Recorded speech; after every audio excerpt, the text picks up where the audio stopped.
Welcome everyone to today's webinar considering the impact of the cost of living crisis on women in Scotland. My name is Sara and I'm the coordinator of the Scottish Women's Budget Group. We're here today because we know that the impact of the cost of living crisis will not be felt equally. Those on the lowest incomes will be hardest hit by the crisis, and women are more likely to be poor, have lower levels of savings and wealth, and be less able to increase paid work than men due to caring responsibilities. And particular groups of women already facing higher poverty rates will be hardest hit. So to discuss these issues further and what they mean for women in Scotland, I'm pleased to be joined by a great panel of speakers. I'm going to introduce everyone now and then we'll move into them sharing their different reflections. We're joined by Dr. Sara Reis, the Deputy Director and Head of Research and Policy at the UK Women's Budget Group. The Women's Budget Group has been doing analysis on cost crises over a long term, and Sara will share their most recent analysis on what recent UK government decisions mean and to their impact on women. Laura Robertson and Fiona McHardy join us from the Poverty Alliance to share initial findings from a project we're working on together, looking at the impact on rising costs on women in low incomes in Scotland. And today's event will provide a first look at what women have been sharing in terms of their experience of what the rising costs mean. And we've also, just this morning, published a research briefing of interim findings around this research.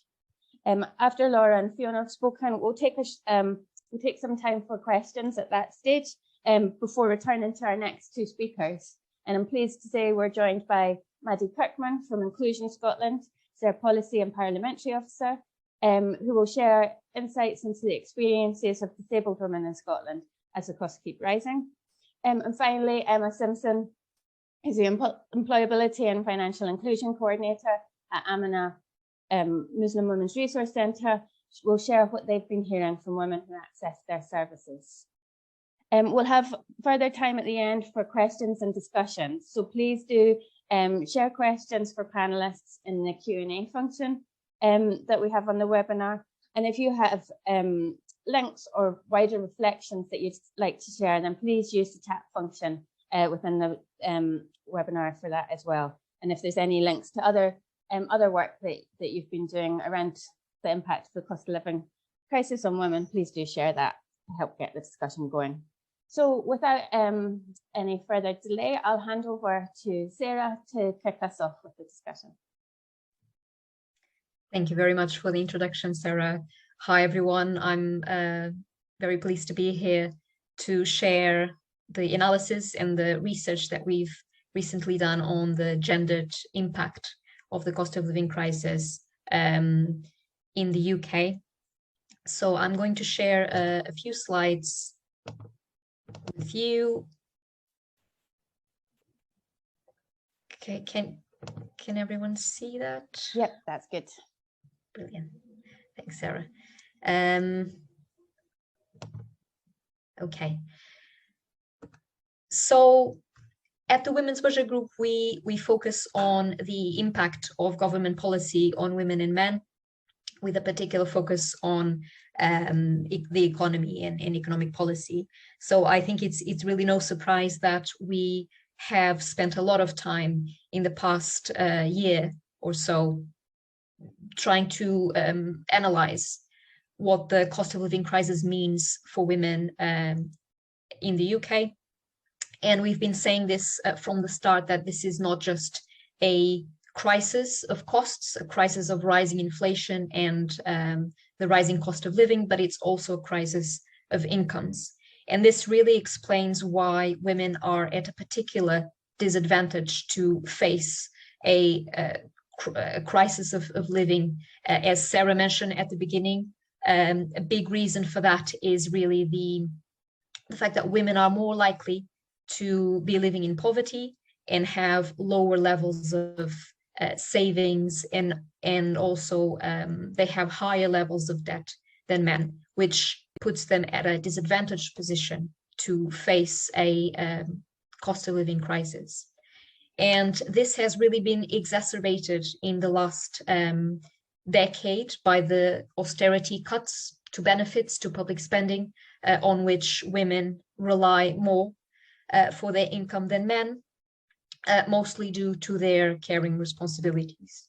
And this is why it's very worrying that we are now hearing rumors that benefits are not going to be operating in line with inflation next year, as was promised by the previous chancellor.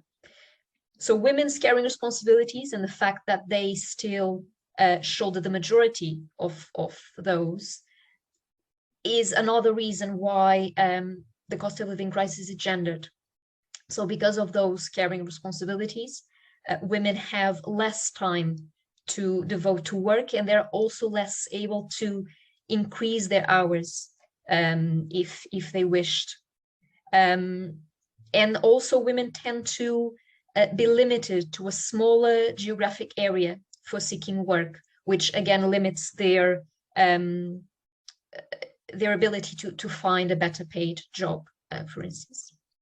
And this is of course compounded by the fact that in the UK we have one of the most expensive childcare systems in the world, and we have an inadequate social care system, which means that the support with those caring responsibilities is limited.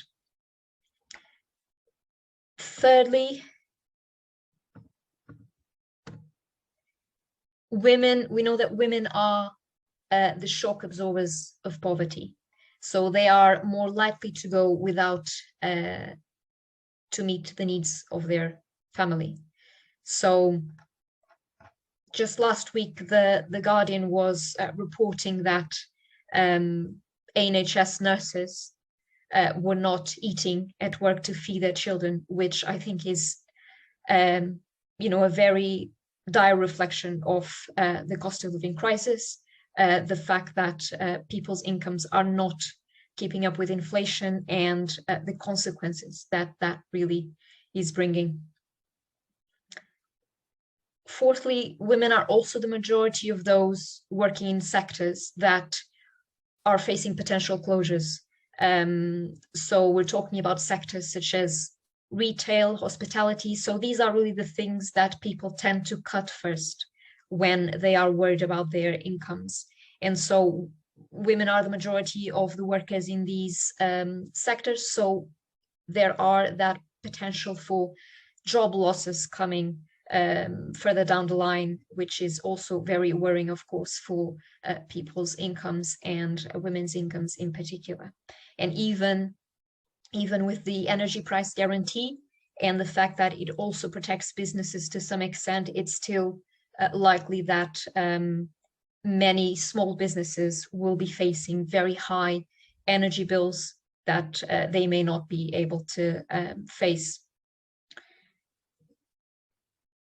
And then finally, women are also more likely than men to depend on public services.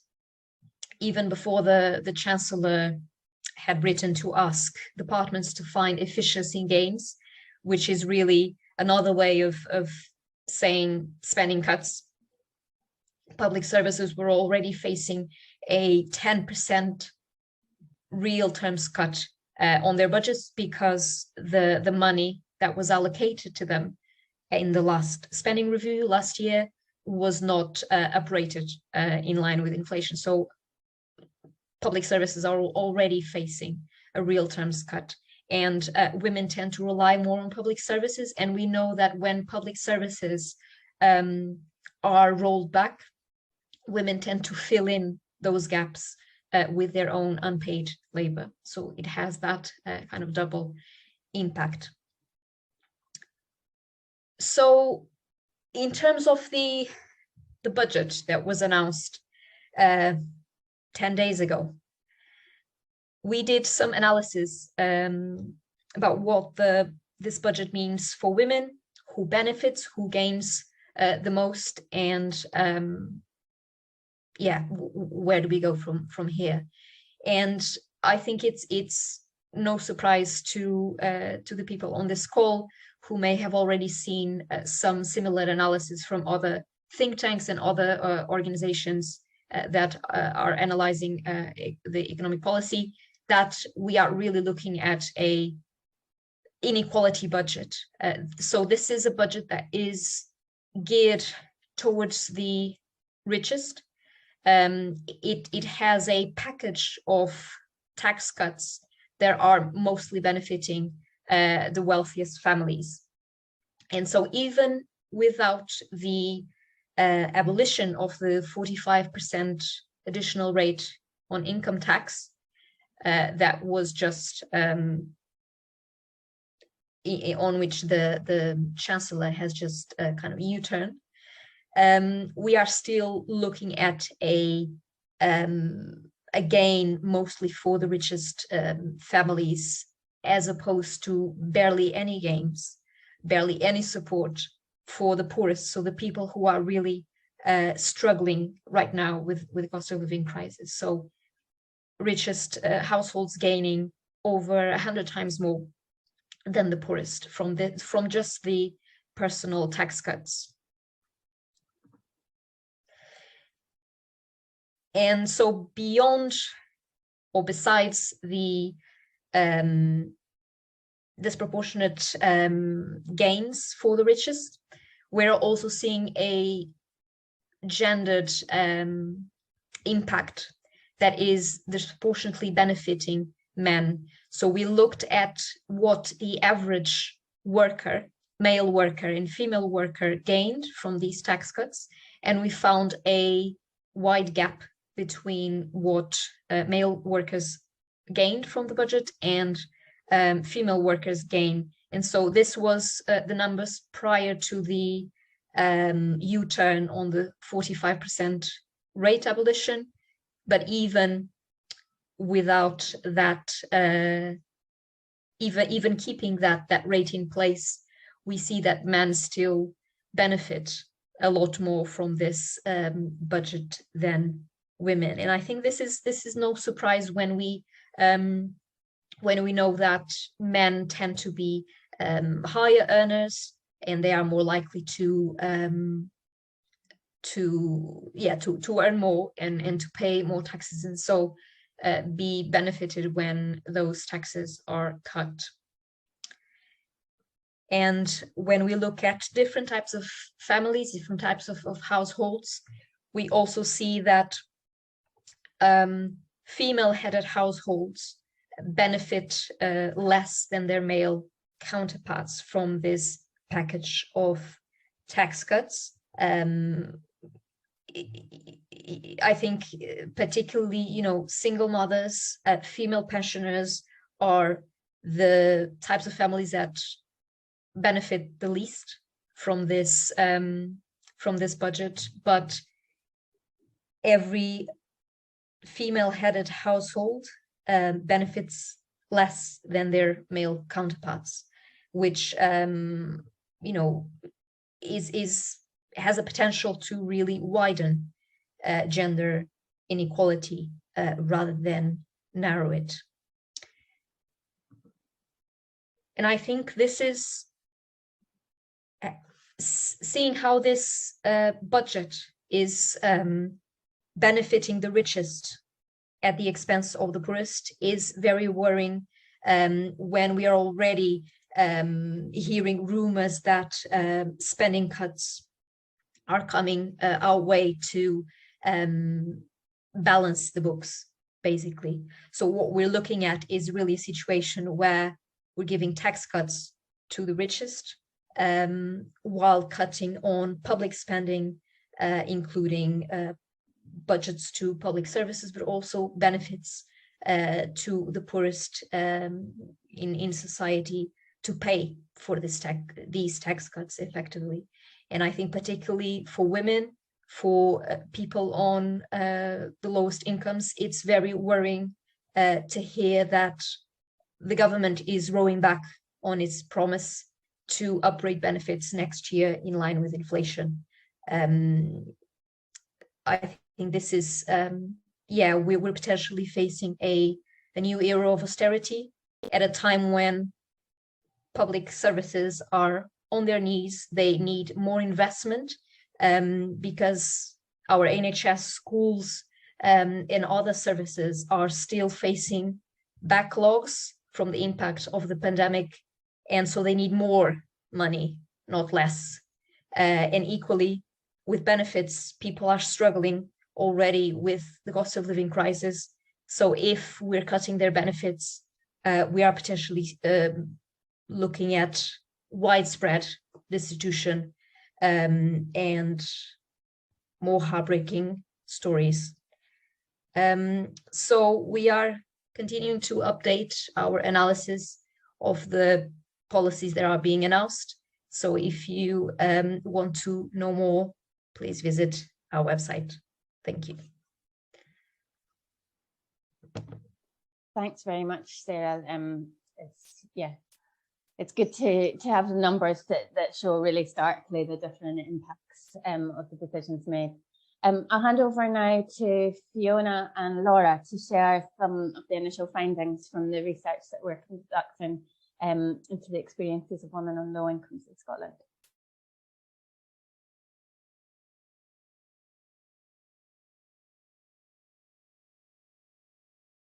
Can I just check, is that okay? Can people see these slides? Yeah, that's good. Okay, thank you. So thank you for the opportunity to present today and share these findings with you. This is a really important piece of work for us, and we'd really like to start by thanking our funders, Aberdeen Fairness and also Esmee Fairbairn for their support with this project. This has been an extremely ambitious project in trying to understand and make sense of the experiences women are facing in Scotland from the cost of living crisis. There has been a team of us working at this project at Poverty Lines, Dr. Laura Robertson, who's presenting alongside me today, but also Beth Clopton and Helen Cowan alongside Sara from the Scottish Women's Budget Group. So we thank them all for their work on this.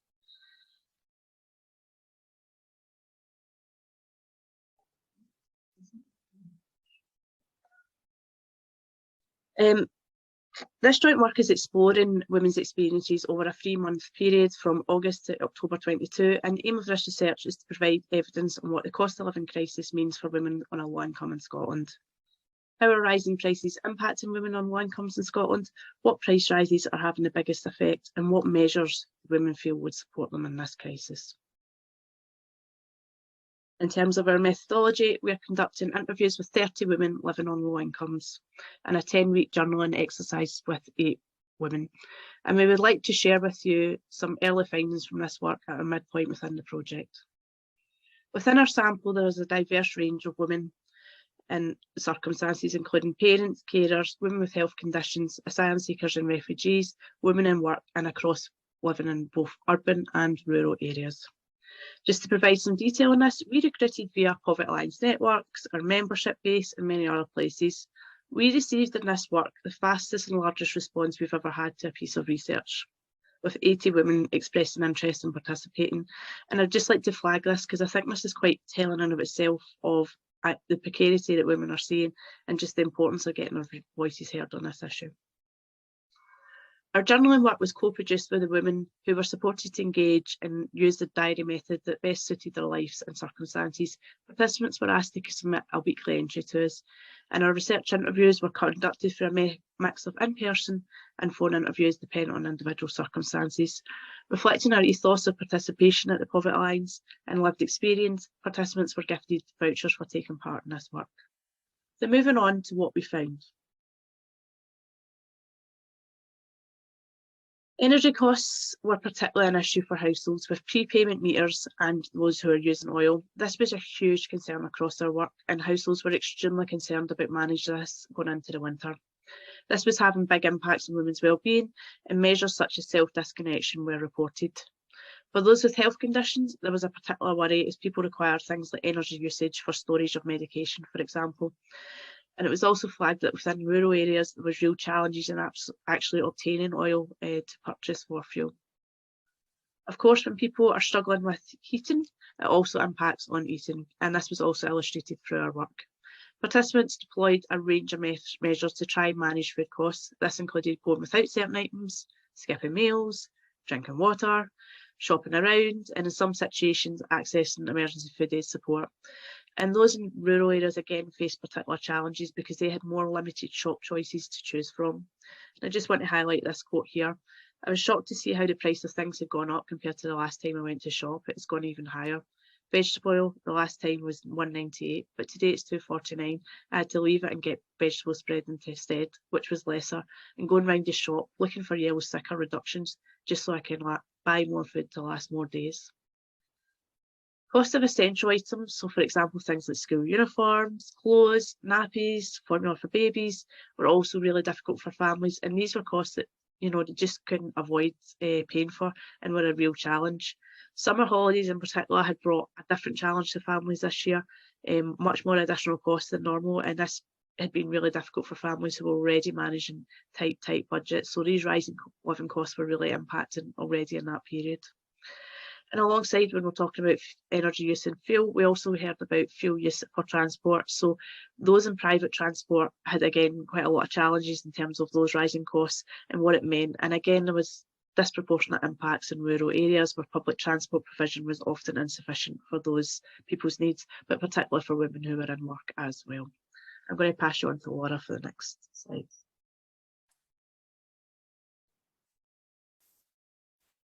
Thanks, Fiona. So I'm going to move on to talk a little bit about the impacts on women of rising cost of living. So the link in the chat links to the fuller briefing which draws on findings from the 18 interviews that we've already done in August. So one of the key findings from the interviews is deepening poverty and rising debt for women living on low incomes across Scotland. It was evident in interviews with women who are claiming benefits and also women who are in low paid work. Both groups of women are struggling to cope with rising costs. And falling into debt as a result of rising costs was a common experience amongst the women also. Forms of debt included energy debt, bank overdrafts, credit card debt, loans and rent arrears. And we were frequently told by women that they had to rely on family and friends as a source of support for being able to access food, for example. Another key finding which women raised often in the research was the rising feelings of shame and stigma and guilt as a result of rising costs.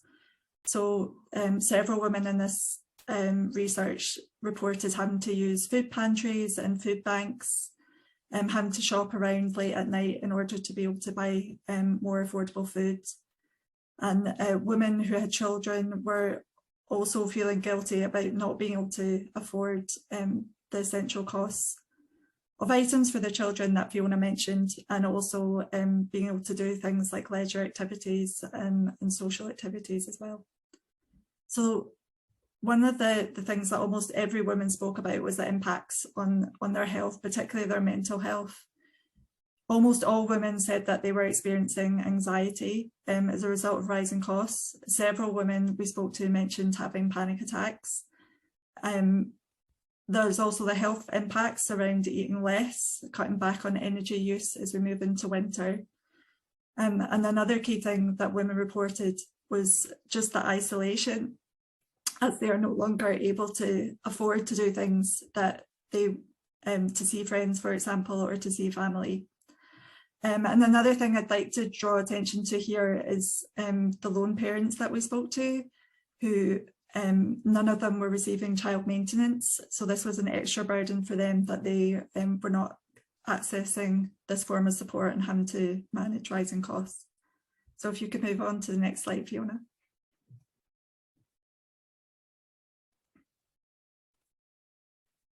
So the report that we published today, we've given it the title, "I Don't Live, I Survive," which is a direct quote from a participant who took part in the research. So the women we spoke to welcomed the cost of living payments, but overall participants felt strongly that one-off payments would not stem the tide of rising poverty. And for women in low-paid jobs and not receiving universal credit, there was a frustration about the lack of support that's available. The women that we spoke to were tired and frustrated, and the onus is often on them to find out and seek support, particularly around social security advice. And a common experience amongst the women we spoke to was a lack of awareness of the Scottish Welfare Fund. There was several positive experiences of local support and advice from organisations such as the Citizens Advice Bureau, but a big issue that was starting to emerge in interviews was the waiting times for referral to organisations like the Citizens Advice Bureau. So if you could move on to the next slide, please, Fiona. So as we mentioned, this is an interim briefing from the research that we've been doing, and we are planning a workshop with a group of women who are taking part to really focus on what the recommendations are, what they would like to see put in place as we go into winter. But some of our key recommendations at this stage is that there's a need for more income in people's pockets for adequate social security, and more support to apply for benefits for women. And for women in low paid work in particular, there's a need for wider eligibility for cost of living measures and access to benefits. And at a more local level, women who participated in the interviews called for more support with energy costs from providers, as well as accessible advice and information on benefits and debt. They also called for more affordable public transport and food and free activities for families in local areas. So thanks very much, and if you have any questions about the interim findings from the research, please do let us know. Thank you, Laura and Fiona, for sharing that. And as Laura says, please do share any questions. We've got some coming in already, so we'll just take a small pause to look at a couple of questions that are coming in before I hand over to Maddy and then Emma. Sarah, I suppose first one for you is that you mentioned near the end of your presentation about a new age of austerity and the potential of new austerity measures. I know the UK Women's Budget Group has done a lot of analysis on what previous austerity measures had, the impact they have had, and I just wondered if you could briefly share a couple of points of learning from the impact of previous austerity measures.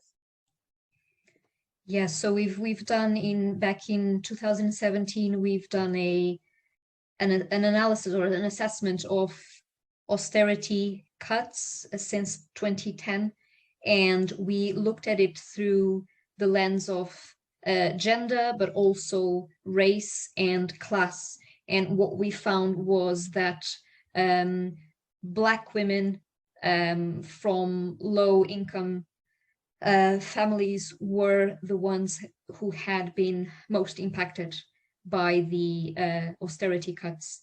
And I think there's really a gender impact, but also an intersectional impact along the lines of class and race and disability as well. We also found that disabled women were particularly impacted by previous cuts. And I think, you know, I wouldn't expect the situation to be very different if we are to enter a new era of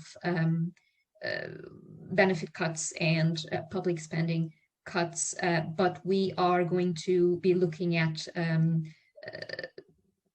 those groups that might be more impacted in the coming months. So kind of updating our figures from 2017 and look more closely at the different groups of women and how they're going to be impacted.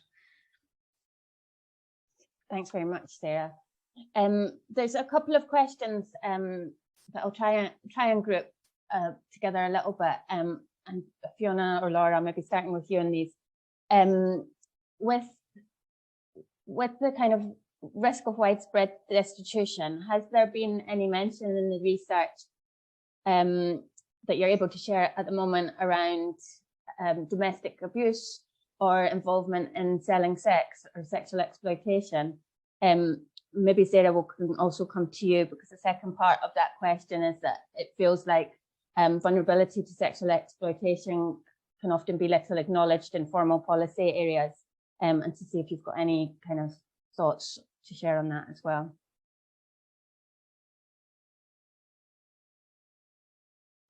Within our research cohort, there was some women who had experienced domestic abuse previously, but weren't currently experiencing domestic abuse. The points around the vulnerability, I think, are really, really important. It's not something that's coming through in our findings, but absolutely what we can see in our findings that people are becoming more vulnerable and more at risk, I think, of exploitation.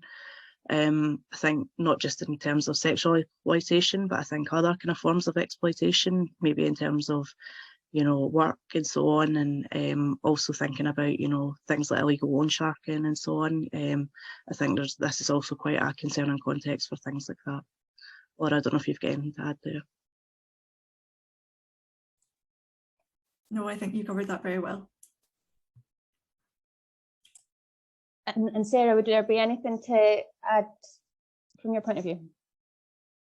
Yes, so a few years ago, I think it was the Parliament Select Committee on Social Security who did a investigation into whether universal credit and its new design, particularly with the 5-week wait for the first payment, was having an impact on women, putting women in vulnerable situations when it came to sexual exploitation. And I think they found a link between those two things. So I think there is some evidence, at least, that you know, cutting people's incomes and the current cost of living crisis may have an impact on that front. So forcing women into these vulnerable positions where they are more vulnerable to sexual exploitation. Thanks, Sarah. I'm just going to take one more question just now before we come over to Maddy and Emma. And I know there's others coming in, and some around data I think would be best to come to at the end once we've heard from Maddy and Emma as well. But the one more to take just now is the question about whether there's been any mention of gambling or gambling harms that have been noted in the findings to date on the research, Fiona and Laura, that's been conducted just now. I'm happy to come in. That's not something that has come up with the women we've spoken to so far.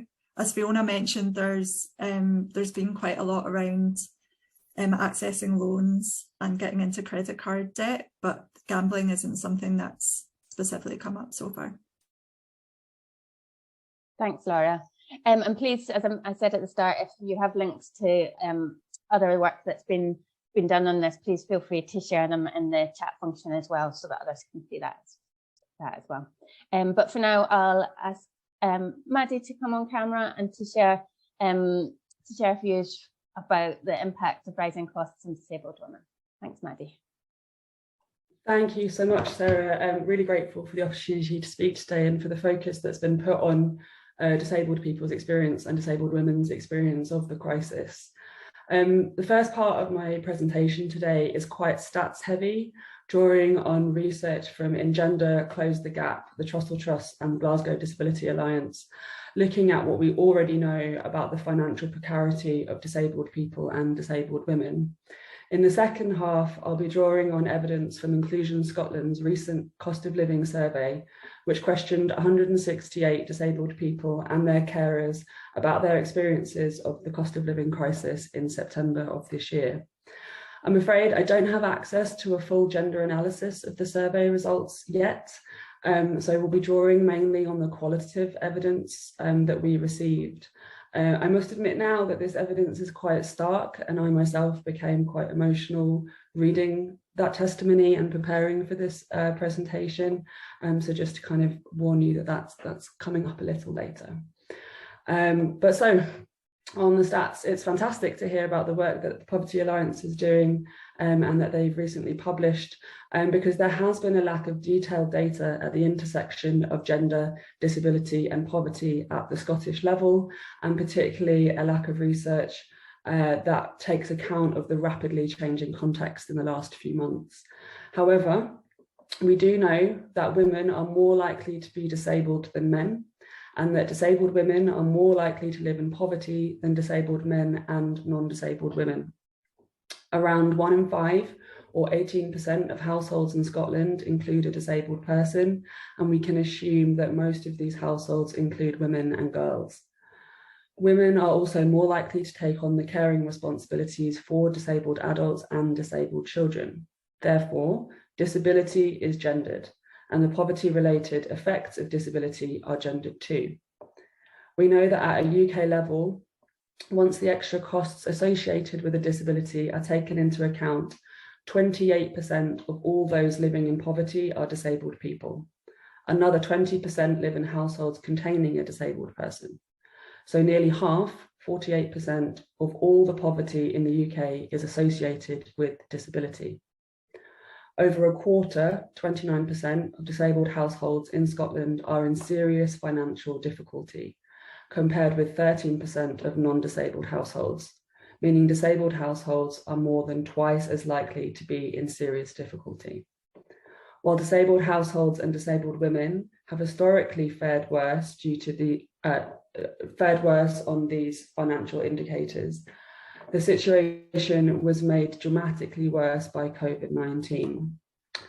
We know that women, particularly young women and disabled women, were significantly more likely than men to report increased financial precarity as a result of the pandemic. We know that disabled women and women in disabled households took on greater caring responsibilities during the pandemic and were more likely to work in sectors that were disrupted by lockdowns. And finally, even before the pandemic, disabled women were twice as likely to experience financial abuse than other women, and that this was aggravated between 2020 and 2021. This is the context in which the cost of living crisis has hit disabled women. And according to YouGov's cost of living tracker analysis published this week, disabled households are now more likely to have no savings, find it a constant struggle to pay bills, and were more likely to rely on formal and informal or illegal lending for daily living expenses. So that's what we know in terms of the stats from the research. But what did our survey tell us about the real life effect of the cost of living crisis on top of this context? Well, 77% of respondents said they were currently going without or cutting back on essentials. Of those, 57% mentioned food, 83% heating, 50% travel, and 51% clothing. Other items respondents said they could no longer afford included internet, mobile phones, socializing, lighting, washing machines, and television. One respondent described the measures their family was taking. She said, they said, not using electric showers, sharing bath water, less hot drinks in a day, one hot meal every alternate day, family share one room and only use one light when needed, all go to bed at the same time to minimize use of lights. In answer to a second question, 64% of respondents told us they were going without items, activities, and services that they needed to manage their impairment, health condition, or pain. One said, not having heating on and not using electric blanket or hot water bottles, all of which I would normally use to manage pain. Another said, food prep is hard for me. Ready meals were an easier alternative, but are too pricey now. The survey found that disabled people are going without charging wheelchairs, communication devices, massage tools, and exercise machines. One person told us, stopped using stairlift, sleep on settee downstairs now. Many respondents told us they were going without the social care they needed. One saying, as I work, I don't get fully funded care, but cannot feed, transfer from wheelchair, toilet, or wash myself. Now unable to go out to attend disability sport and am paying more for heating and lighting because I don't go out. We also heard that disabled people could no longer afford peer support services, mental health therapies and assistant animals, physiotherapy and exercise. We heard that disabled people are going without medication and personal hygiene items that are not available on prescription, including incontinence pads. Some respondents told us how concerned they were about their children, including their disabled children. One said, "We won't be able to heat the house. The children will be cold. My autistic son will be severely affected by this, and we won't be able to drive him in the car to take him places that he likes to be. We work, so we can't qualify for anything. We are the working poor." Another parent answered that they were worried that I can't keep my disabled son warm, fed, and engaged in life in general, that I have to give up more and more to meet his needs. And a third told us they were worried for me being cold, but more worried for how my children and grandchildren will manage. I usually help out financially from my benefits, but don't think I can keep doing this much longer. When asked what they were most worried about this winter, many disabled people told us that they were scared that they would die. One person said, "I'm limiting time on breathing ventilator as just can't afford to breathe." Another said, "I simply won't survive." And some comments indicated a suicidal ideation in respondents. In conclusion, our survey findings paint a stark picture of a catastrophe for disabled people this winter. Many disabled people and disabled women's lives are now characterised by poverty and, by extension, fear, anxiety, indignity, ill health, and mortality. What we are seeing is the consequence of a decade of austerity, a pandemic response that did not protect disabled people or women's rights, and inflationary pressures that are out of control for those already living in poverty. Inclusion Scotland believes that the measures announced to date do not go far enough and do not recognise the unique needs of disabled people and disabled women, especially when it comes to energy use. Those claiming disability benefits received a cost of living payment of £150 compared to the £650 made available to those on means-tested benefits, both of which are inadequate, but the disparity is completely arbitrary. Disabled people continue to face additional costs that others do not, and serious attention must be paid to the impoverishing impact of social care charging in Scotland, which takes income away from disabled people to meet their basic human needs. As I mentioned at the top of the presentation, a fully gendered analysis of disabled people's experience of the cost of living emergency is difficult, given the quality and quantity of the data we have available.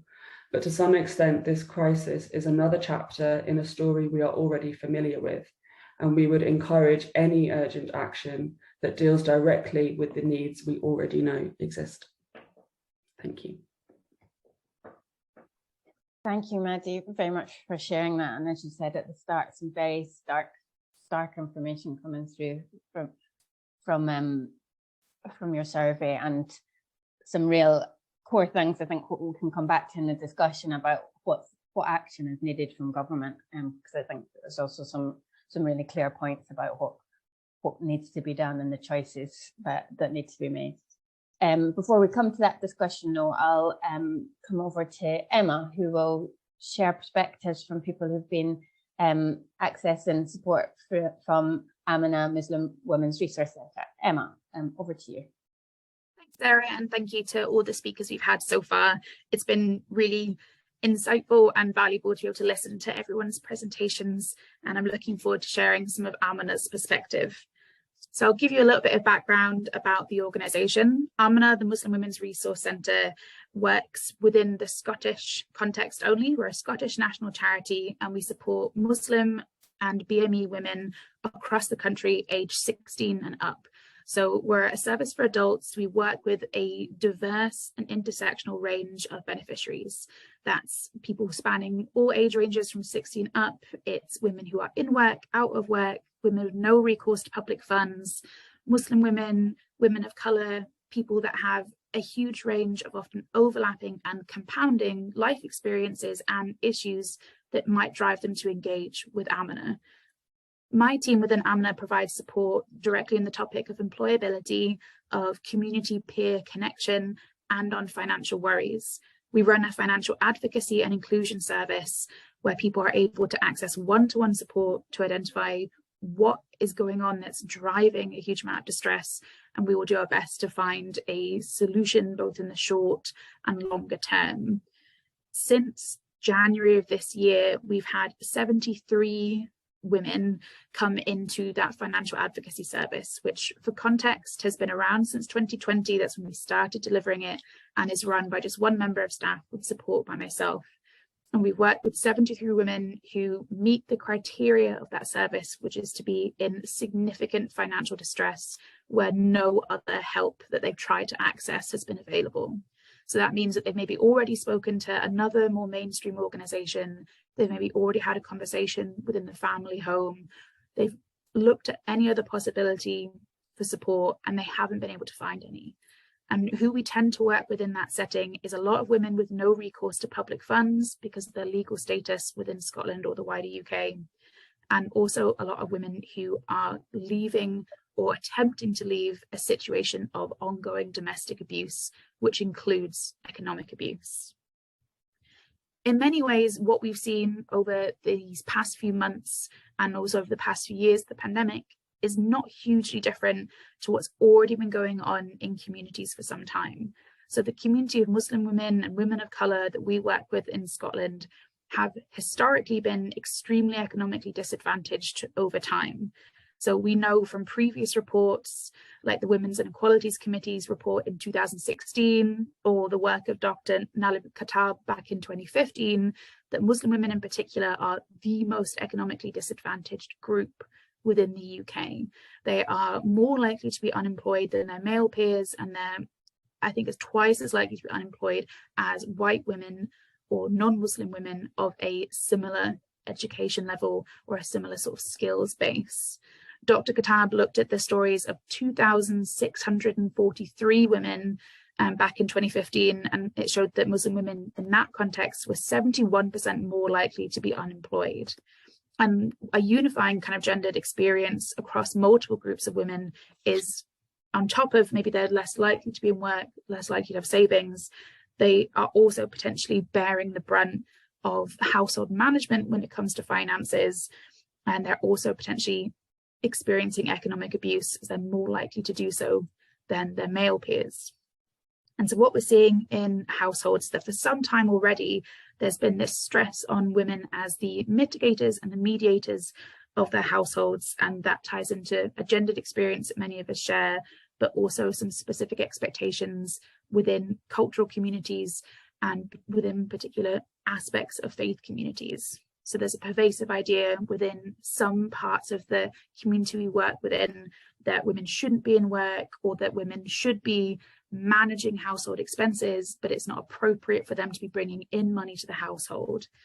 In many cases of economic abuse, we see women who are struggling to keep their heads above water, to pay for their children, pay for themselves, pay for the running of a household on a small allowance from a male partner. And that can also often overlap with experiences of that male partner then having a much larger amount of money that they are potentially gambling, that they are using in ways that don't benefit the family household, or that they're just keeping secret and stored away from the rest. There's also been multiple experiences in the last couple of years of women experiencing coerced debt. So when a partner has either left them or they've left him, and then discovered after the point that her name was used to take out loans or to rack up credit card debt. So there's lots of different things that can happen across the experience when we work with that can compound the stress. And this was all happening before the cost of living crisis took a particularly stark and steep turn, and before the pandemic. So we've got these intersections to race, culture, faith, and then the experiences of gender as well. All the things that have been brought up so far about women being less likely to have savings, maybe more likely to be in insecure work, more likely to be paid cash in hand if they're paid at all, and doing a huge amount of unpaid labour in a domestic sense. These all lead to acute vulnerabilities that are then really exacerbated by the rampant Islamophobia and racism that we see within Scotland and within the wider UK. we know that that is driving a lot of people both to Amina, because we are more trusted than some other resources available, because we come specifically from a perspective of lived experience and cultural and faith sensitivity.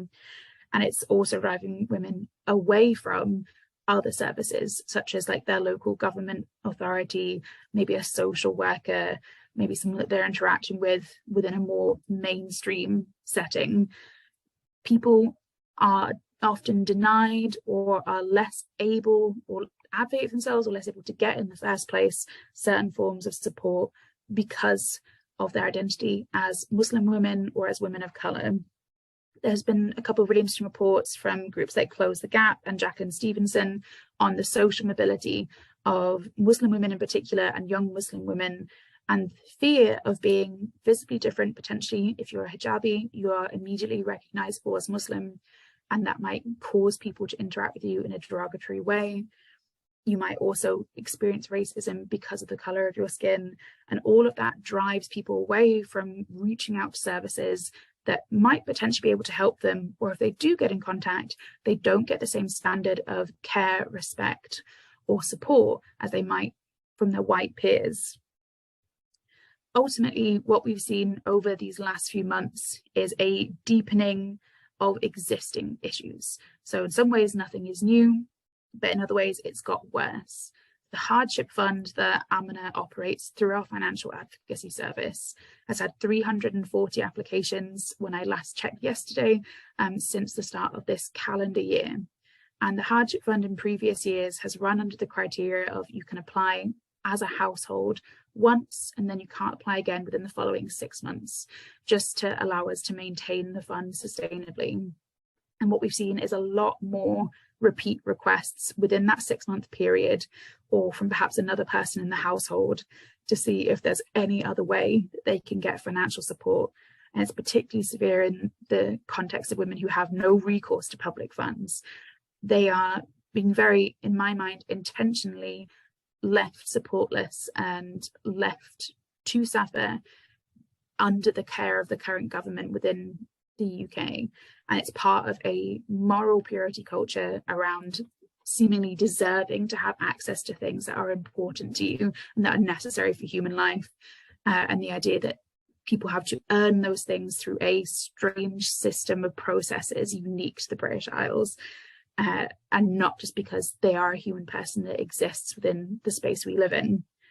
So we've seen lots of repeat requests that we can't necessarily fulfill because we're a charitable organisation with a small budget. We've also seen a lot of people struggle with the increasing over-reliance on support structures like food banks. People might go to a food bank, find there's no halal food, or there's no food that feels comfortable or safe for them to have. And they have nowhere else to go other than that, because we've developed a system of this reliance on charity first support in the public sector rather than state first support. So if you can't find halal food at the food bank, where might you go? If you live particularly in a rural community, or maybe there isn't a mosque nearby, you won't necessarily be able to access the kind of community meal service that lots of mosques are giving out in cities like Glasgow. We've also seen, as has already been mentioned, this complete lack of ability to buy things for children or household essentials. So we get lots of requests now for cash, but also for clothing, school uniforms, basic food supplies, things that are shelf stable. And we always do our best to match people to that. But what I'm reflecting on that when I was preparing for this getting together today, what I was preparing for was this idea of the longer term planning and the concern about how we need to shift to this cash first approach rather than a, like food first or heating first. Glasgow, where one of our offices is based, recently announced that 18 previously decommissioned community centres are going to become warm banks. So a similar model to a food bank, but the space is just for someone to come and be warm in. And to my mind, that isn't an effective approach to resolving these issues on a gendered basis and on a wider intersectional basis, because of those issues of shame and stigma, but also because I don't think it's beneficial to particularly the communities we serve or anyone to have charities be footing the bill, for these kind of emergency crises, for that to become a normative part of the response, to be like, oh, if there's an economic crisis or cost of living crisis, what we'll do is take community spaces and make them warm or make them a place to receive food or support. It should be that people have enough money in their pockets to be able to survive, and not just survive, but thrive. And we'll continue to be able, you know, to give out some money and to support women in this kind of one-to-one sense for as long as we're able. But that is our primary concern, is we don't have an endless supply of money to give out via the hardship fund, nor do other organisations. And what we need is, rather than a government focus on financial capability, of knowing how to budget better, just to have people have meaningful cash. The existing measures have done nothing. Nothing really at all. It's been barely made a dent in the surface, and any very temporary relief people got from maybe some of the council tax rebates was then overtaken by the rising cost of everything else. So what Amina are kind of advocating for, and that I'd be interested to see what other people's views are on, is this cash first approach to get people the money that they need, rather than trying to budget your way out of poverty, which, as we've seen, is almost entirely impossible. So in sum, what we've seen organisationally is a long-term group of people who have struggled with economic disadvantage, being less able to work, less likely to work, less able to experience safety and peace at work because of the extremity of Islamophobia and racism, the existing community experiencing multiple disadvantage, now taking another very severe hit with the compounding issues of this cost of living crisis and the absence of meaningful state-run support. Thank you, Emma. Another kind of hard-hitting look at the impact of the rising costs on different women, and thanks to you, Maddy, to be able to share those insights so that we can think a bit more about the differing experiences of women across the board. I'll ask all the panelists to turn their cameras on now, so I will go into the discussion. And we've got quite a few questions in the Q&A function. If there's any attendees who would rather ask their question out loud, there is a raise hand function. So if you do raise your hand, we can come to you to ask your question as well. I'll take a couple from the Q&A to start with. There was a question that came in quite early, which has maybe been partially answered, but I think it's good to come back to as well, about data and data availability to be able to do the analysis that would help governments in making decisions about the different impacts of their policy. And it was particularly about, is there enough data around the effects for women who are Black, Asian and other ethnic minorities? And maybe to add to that, to just expand it to kind of that intersectional data. And Maddy, if you feel there's enough data around the experiences of disabled women as well. So to start with on that question, Sara, I'll maybe come to you first, and then Maddy and Emma.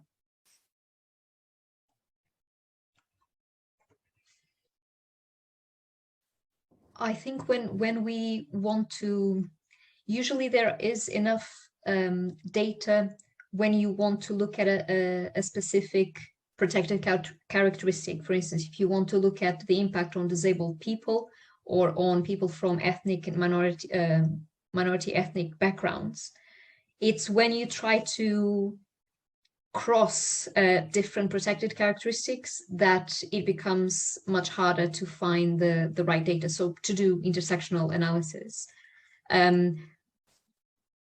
I think when it comes to incomes, there is some data on disability that you can actually do intersectional analysis, so across disability with different levels of income and also with gender. Same with ethnicity as well. There is some data that we can sort of cross-tabulate with other protected characteristics, particularly gender and also income. I think that it's just that analysis is often not done in the first place, and it's not included when policy is being decided or when spending decisions are being made that sort of analysis is not factored in into those decisions. And so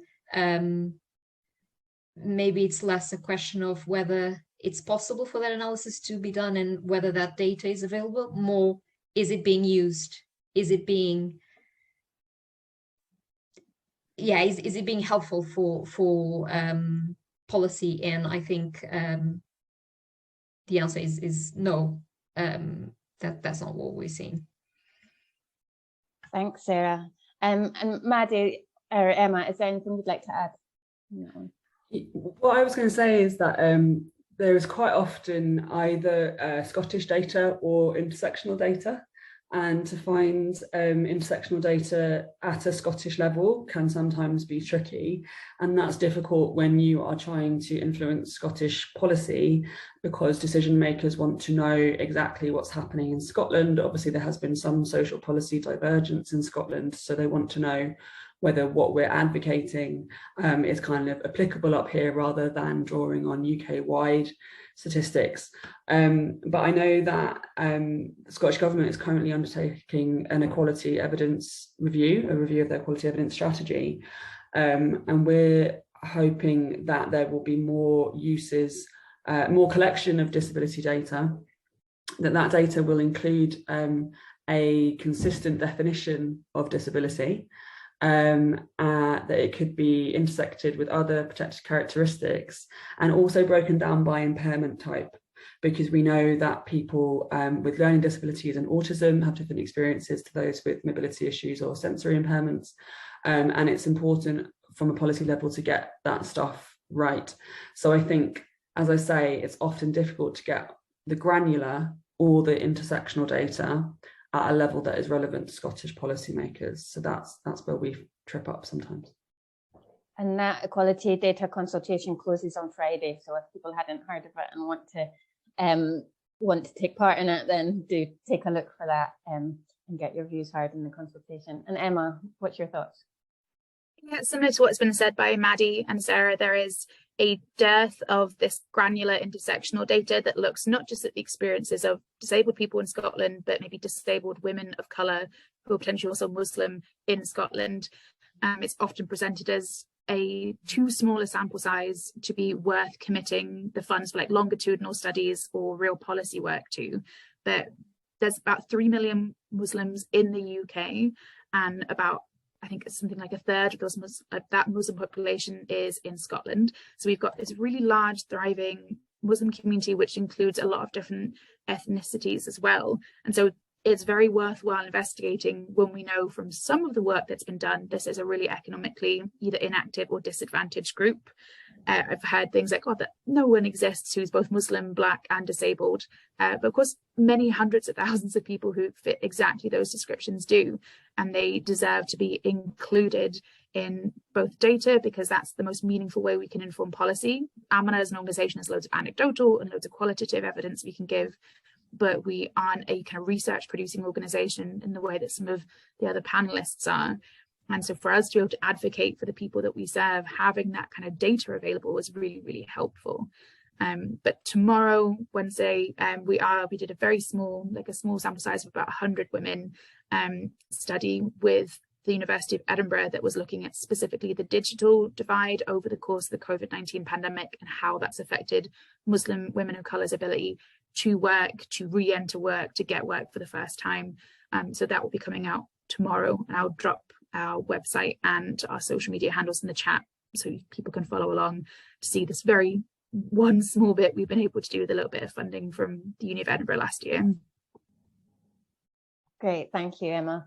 There's a couple of questions I think we'll come to Fiona and Laura with that are around the research that you were presenting on. And one question was around any findings, particularly on the impact of young women and particularly potentially young women in education, if there's been any findings around that group of women within the people you've been speaking to. And then another part around what was mentioned about withholding child maintenance and the potential that extensive court proceedings are ongoing forms of domestic abuse after separation, and has so the question was around, you said that none of the lone mothers were receiving child maintenance, and could this proportion of participants experiencing post-separation and financial abuse be higher than anticipated? I'll pick up the question on child maintenance, if that's okay. Absolutely welcome that question. I think it's a really, really important one, and particularly around how is the child maintenance options service working and how is it supporting women and so on. Absolutely needed much more kind of work on that area and to understand exactly how women can be supported to access child maintenance, and absolutely there probably will be ongoing coercive control in some of our participants and so on. We're actually doing some work that we're kicking off tomorrow specifically around child maintenance. We're doing some work in Fife looking at household experiences of child maintenance and a cost of living crisis. So hopefully that's something we can come back to you at a later date with some of our findings from that.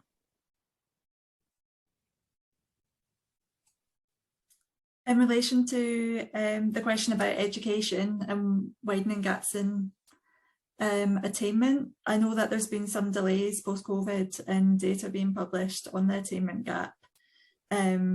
Usually the attainment data shows that it's young boys that are more likely to not meet certain grades or go into university, college in comparison to young women living in poverty. But it's a good question and something that might impact on younger women deciding to go into further education or higher education if they do have extra responsibilities in relation to care or work. So yeah, we'll definitely follow up with that in the research that we're doing. Thank you both. There's a kind of a comment and question that I'm going to read, but perhaps the person who wrote it, if there's a link to the research they mentioned, they could also put that in the chat. I think there was some problems accessing the chat before, but it should be accessible now. So the comment is that it seems important that when people claim benefits, they are told about the other benefits they might be entitled to. This individual is carrying out a small study in Canterbury, which underlined the fact that benefit staff are not allowed to mention other sources of help, and online claiming makes this situation more challenging. The situation at a national level could mean that 1.7 billion of unclaimed pension credit, for example. Can there be any recommendations that benefits agency staff should give advice on other benefits and other sources of help? I don't know if there's anyone who wants to come in on that, and any reflections about kind of being able to access the full benefit entitlement. Yeah, just very quickly, I'd say that this is really important for disabled people who may be eligible for a number of disability-related and means-tested benefits, and also with the transfer of some disability benefits to Scotland with the rollout of adult disability payment and child disability payment, there is some sort of anxiety and confusion among disabled people about where they should be applying for. Some of those people have already been through the transfer from disability living allowance to personal independence payment, and now they're coming up to the Scottish system. So the need for advocacy and advice is really important, and we're quite clear of the difference between the two. So advice helps people access the things that they ought to be accessing, so help do a benefit check or help support with budgeting, accessing other services. Advocacy is there to support somebody through the process of applying and potentially appealing those decisions. They're two very different skill sets and require different streams of funding. And for us in Scotland, we're keen that Scottish Government supports both those sectors so that disabled people can take up the benefits that they are entitled to. Thanks, Maddy. And Laura, did you want to come in as well? Yeah, just briefly, I think that's a really important point, and I was surprised to see the comment around benefit advisors not being allowed to signpost or provide information about benefits entitlement. I presume that was from research with the Job Centre, but yeah, that shouldn't be the case. And I think through doing this research, we've frequently had to signpost and make referrals. And a lot of the women that we've spoken to just they don't know where to go as the first point of call. And I mentioned about waiting times for citizens advice being a huge issue. We've had to make several referrals, and we found the Independent Food Aid Network's leaflets for local authorities in Scotland. The Cash First referral leaflet's really, really helpful for that, but there's obviously challenges for people that don't have internet access, and particularly older people, around how they find out what they're entitled to. So I think that will definitely be a key recommendation from the research we're doing. Thanks, Laura. And Emma, before we come to the final question, do you want to come in?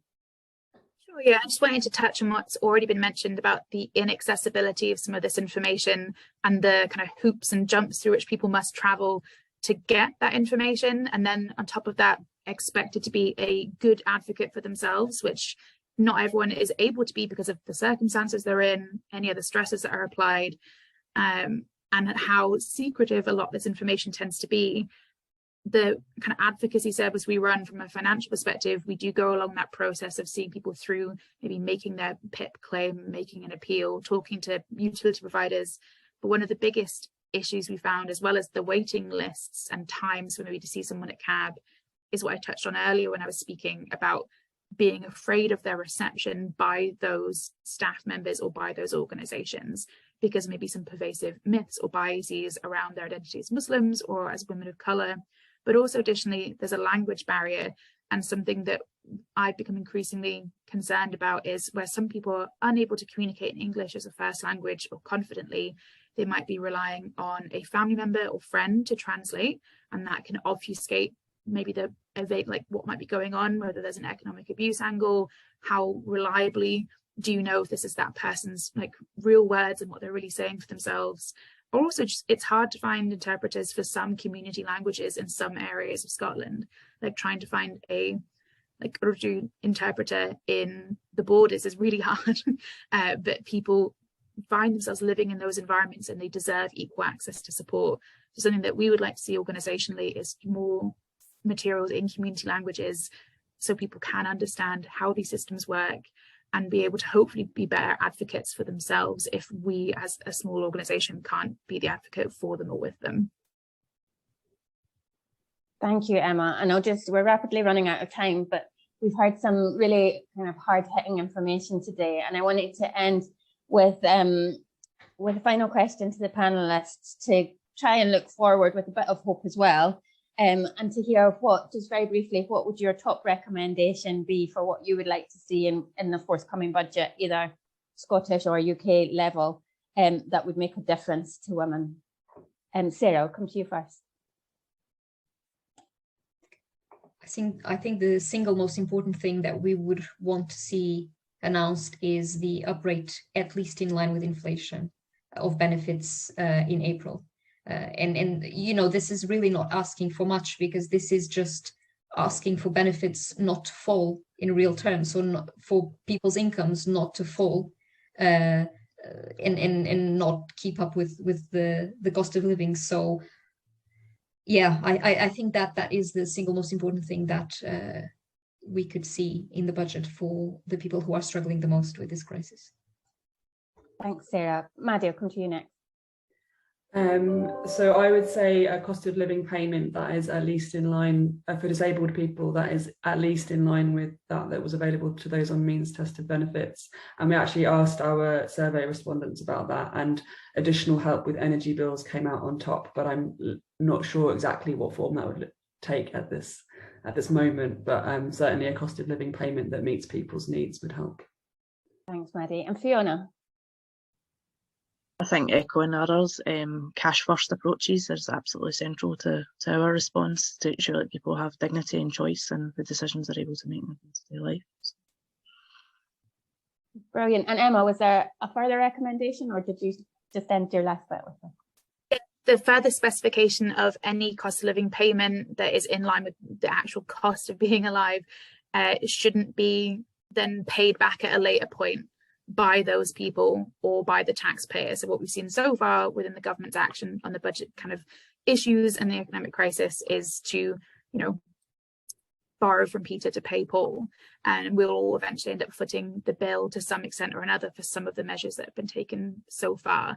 And so what we'd like to see is, yeah, money that makes a meaningful difference, that then you aren't going to get a figurative knock on the door asking for back in a couple of years' time.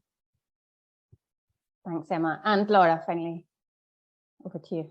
I think echoing what everyone else has said, based on the research that we've been doing, women are already struggling to meet energy costs, and that is before winter comes. So I think we do need to have more support around managing energy costs, and not just in terms of referrals to advice agencies, but more cash support as well.